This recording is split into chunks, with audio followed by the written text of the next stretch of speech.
Les pays de l'Union européenne n'ont plus droit de veto? Des internautes affirment que le Parlement européen a supprimé ce droit. Il aurait remplacé le vote à l'unanimité du Conseil de l'Union européenne par un scrutin à la majorité qualifiée. Mais c'est faux.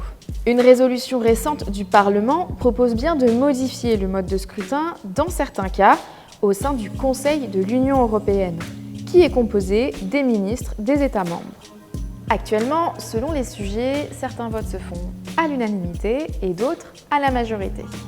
Le vote à l'unanimité concerne un nombre de domaines réduit.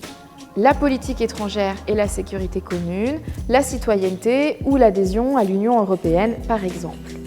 Mais la majorité qualifiée demeure la méthode de vote la plus fréquente au sein du Conseil de l'Union européenne. Près de 80% des actes législatifs de l'UE sont adoptés ainsi, dans des domaines variés, agriculture, transport, environnement ou numérique. L'idée serait donc de faire en sorte que davantage de sujets soient votés à la majorité qualifiée plutôt qu'à l'unanimité, pour empêcher le blocage de décisions par un seul pays. Mais une résolution n'a pas de valeur contraignante, comme nous l'ont dit des experts en droit européen. Le processus de vote n'a donc pas changé. Surtout, le Parlement européen ne peut pas imposer un tel changement à ses membres. Cette modification nécessiterait de réviser les traités européens, ce qui devrait forcément être voté à l'unanimité des pays membres.